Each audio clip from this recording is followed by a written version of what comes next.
Are you ready for Chanukah? Chanukah is just a week and a few days in coming. It comes early this year. November 28th, Sunday night, is the first night of Chanukah. Before then, we have a New Year's, a Jewish New Year's. It's called the Hasidic New Year's, the 19th of Kislev. It dates back to the year 1798, when the first Chabad Rebbe was released from prison. Rabbi Shneur Zalman was in prison. Why was he in prison?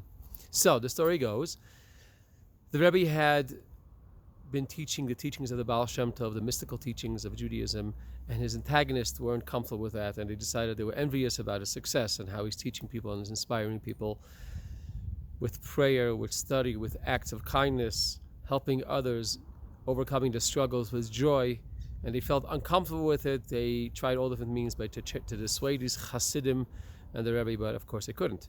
So finally they slandered the Rebbe to the government, the Tsarist government, and the government put him in prison. It so happened to be that was right after he published his magnum opus, the great book of Tanya.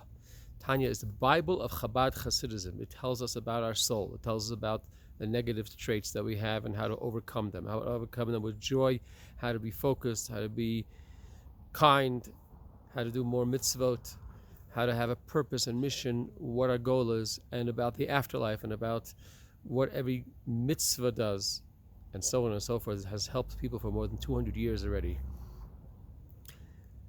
There's 53 chapters in this Tanya, in the first section of a Tanya, corresponding to the 53 parshiot of the Torah. They imprisoned the Alter Rebbe right after the holidays of Tishrei. And while he was in prison, he had a visit for his predecessors from the Baal Shem Tov, who had passed away years before, and the Maggid of Mezrich, his master, who had also passed away. And they came to visit him, and he asked them, why am I in prison?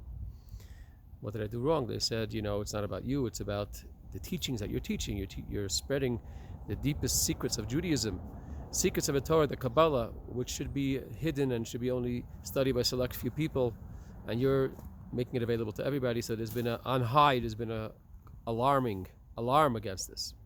So he said, if that's the case, I'll stop. When I go out of prison, if they ever go out, I'll stop doing it, and no more trouble. So they said no. If you get out of prison, it means that you have now given a stamp of approval to go ahead and teach all these teachings. The day of his Maggid's yahrzeit, which was the 19th of Kislev, he was released from prison, and it was exactly 53 days after he was been imprisoned. Corresponding, he saw to the 53 chapters of Tanya. This day, this year, is on this coming Tuesday, and it's called the Rosh Hashanah of Hasidism. Just like Rosh Hashanah is a day that we receive the energy for the rest of the year, so too Rosh Hashanah of Hasidism, we receive the energy for the rest of our spiritual journey during the year. And it's a great way to prepare for Chanukah, which Chanukah is also about light, soul, spirituality over materialism, light over might, joy, and Thanksgiving. Of course, next week is Thanksgiving as well. So I invite you to come celebrate Rosh Hashanah of Chassidus. Oh, and it happens to be also that's my birthday. So let's come celebrate on Shabbos tomorrow in Shul. We'll toast to L'chaim, we'll learn about the teachings and inspiration of Rabbi Shneur Zalman, and we should all be inscribed for a great year for Chassidus. Shabbat Shalom and Shana Tova.